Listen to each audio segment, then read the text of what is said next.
Oui, effectivement, c'est difficile. Oui. Sur les 2 matchs cette saison, on perd à la dernière seconde chez nous. Et là, je pense qu'on méritait au moins de repartir au moins avec un point. Quand on a vu ce qu'on a produit, notamment en deuxième mi-temps, à 11, puis ensuite à 10, bon, je pense que c'est assez mal payé.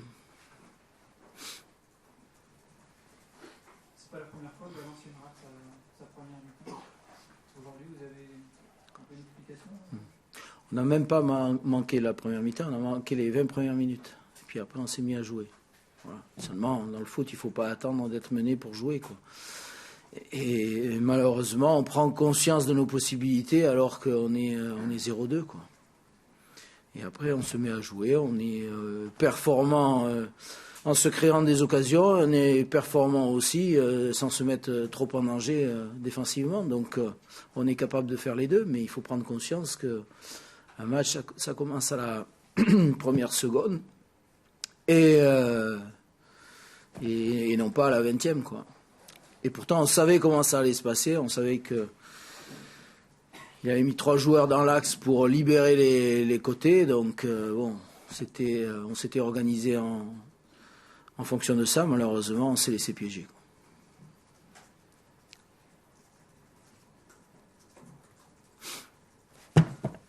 C'est bon ?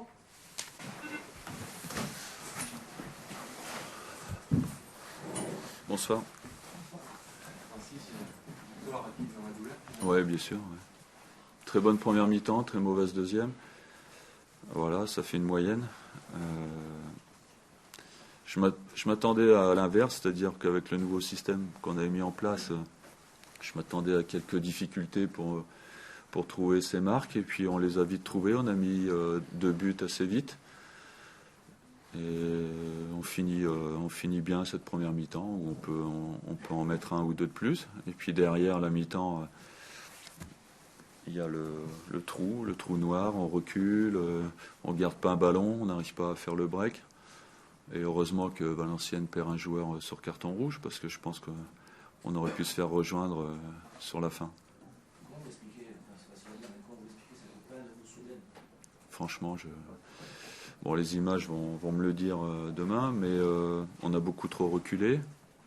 On a perdu les duels. Valenciennes a haussé le ton, mais bon, ça, je leur avais dit à la mi-temps qu'ils n'allaient pas rester sur cette première mi-temps. Je connais bien cette équipe de Valenciennes, c'est une équipe qui lâche rien.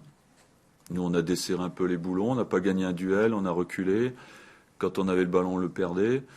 Voilà, devant, on n'a pas su garder les ballons en deuxième mi-temps. Jussier est sorti à la mi-temps parce qu'il avait mal aux ischios. Donc voilà, c'était un garçon qui pouvait nous garder les ballons. On ne l'a pas fait, on n'est pas ressorti. Et puis après, ils ont de la puissance devant, ils ont joué long, ils nous ont embêtés dans les duels. Et voilà, c'est comme ça qu'on a fait une piètre deuxième mi-temps. Pourquoi vous avez changé de système? C'était pour que Mariano soit dans un environnement familier? J'ai changé parce que je voulais pas laisser Mariano dans un système à 4. Voilà, j'ai mis une sécurité avec Enrique. En plus, Enrique qui parle brésilien avec lui. On avait fini les prolongations aussi. Enfin, on avait fait les prolongations à Saint-Etienne dans ce système-là. Voilà, il y a quelques raisons. Je pense qu'on a le profil de joueurs pour jouer comme ça, avec 3 défenseurs centraux, 2 costauds plus Marc qui parlent dans l'axe, deux garçons comme Tremolinas et Mariano qui sont capables de demander très haut, de faire des passes décisives. C'est un petit peu ce que je me suis dit avant de faire la composition d'équipe. Et puis au bout de 10 minutes, il me donnait raison. Et par contre, à la fin, on aurait pu tout perdre sur cette deuxième mi-temps. Est-ce que vous pourriez le renouveler? Enrique est suspendu à Créteil. Et puis après, on ne sait pas. Donc, pour l'instant, je ne sais pas. On fait au jour le jour. Cette semaine, j'avais fait pas mal de systèmes déjà. Celui-là, je ne vous l'avais pas montré.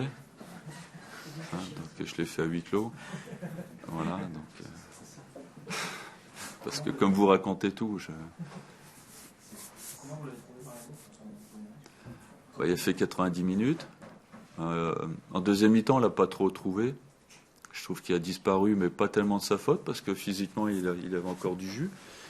Mais parce qu'on n'a pas joué côté droit, comme on a eu beaucoup de mal à ressortir les ballons, il a été pénalisé aussi.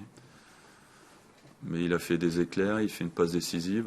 C'est ce qui compte dans le football, c'est faire des passes décisives et marquer. On a vu les limites du système aussi, en fait, du 3-5-2 qui devient 5-3-2 en deuxième mi-temps, et forcément vous avez plus de ballon. En un match, on a vu à la fois tous les avantages et tous les limites du système. Ouais, c'est vrai. Mais bon, le système, vous savez, tous les systèmes, on gagne et on perd. Il n'y a pas de vérité à partir du moment où on perd les duels. En deuxième mi-temps, on a perdu les duels, on n'a pas gagné un ballon dans les duels. C'est vrai qu'on est tombé sur une bonne équipe de Valenciennes. Il faut quand même saluer la qualité de cette équipe. J'ai vu des joueurs devant qui ont gagné leur duel. C'était pas évident. Quand on gagne des duels contre des joueurs comme Enrique, ça veut dire quelque chose. Donc c'est vrai qu'on a été moins bon, mais Valenciennes a quand même fait une très très bonne deuxième mi-temps. Est-ce que c'est pas dû à un certain manque d'impact physique au milieu du terrain? C'est quand même assez récurrent ces problèmes depuis quelques mois. Ouais, l'impact physique, ça, par rapport au duel, oui, c'est vrai que le terrain était très difficile. On a peiné, on a beaucoup peiné. Mais bon, après, il faut garder les ballons devant. À partir du moment où les ballons reviennent toujours, on ne peut pas exister. Et en première mi-temps, c'est ce qu'on a bien fait. En deuxième mi-temps, on n'a pas su monter le bloc, en fait, parce qu'on n'a pas gardé les ballons devant. Vous avez quand même 8 points d'avance, je crois, maintenant sur le premier relégable. C'est quand même un écart maintenant. Ouais, c'est quand même une bonne opération. Bon, la satisfaction, c'est que les garçons et les joueurs, quand même, se sont bien battus. Ils étaient vidés à la fin du match. Ça fait quand même 2 matchs qu'on gagne, contre Saint-Étienne à Saint-Étienne, contre une bonne équipe de Valenciennes qui va prendre des points à l'extérieur, j'en suis persuadé. C'est quand même une bonne opération comptable. Mais bon, on a vu dans le vestiaire, les joueurs n'ont pas fêté la victoire. Ils sentaient qu'il y avait quelque chose qui n'allait pas.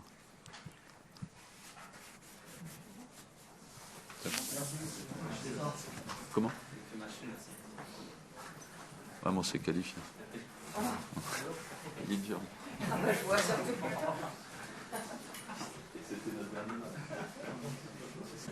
Pardon, excusez-moi, monsieur.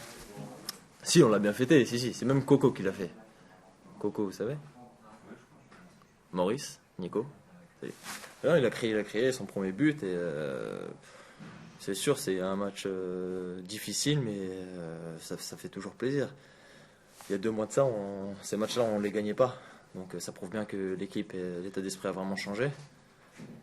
Donc je pense que c'est quelque chose de positif. Maintenant, il faut continuer sur cette lancée. Il y a un match de Coupe de France qui arrive, donc maintenant il faut le gagner pour se qualifier. On prend les matchs les uns après les autres et il faut une victoire maintenant à chaque fois. Est-ce qu'à 2-0, vous êtes en danger? 2-0 aussi vite en fait. Ouais, ça m'a rappelé un peu le scénario de Toulouse, j'ai eu peur un moment. Mais c'était difficile parce qu'on a joué dans un système qu'on ne connaissait pas trop. Donc on a eu au début peut-être un peu de mal à se placer, surtout en seconde mi-temps, parce qu'ils ont bien fait tourner le ballon. Ils ont beaucoup dominé, ils ont eu des occasions. Et encore un grand Carras qui nous sauve le match. Après, on a su gérer, on aurait pu marquer aussi. Donc voilà, c'était un match bien partagé, bien équilibré. Et l'essentiel aujourd'hui, c'est la victoire. Il y avait un écart qui se creuse maintenant sur.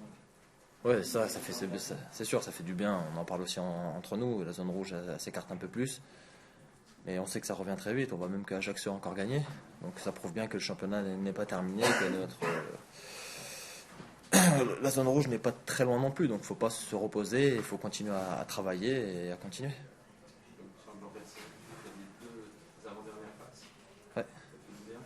Ah, ça fait plaisir. Surtout quand il y a des buts après. Donc voilà, après sur un plan personnel, comme j'ai dit, je prends les matchs qui arrivent les uns après les autres. Je ne me prends pas la tête, je joue mon football.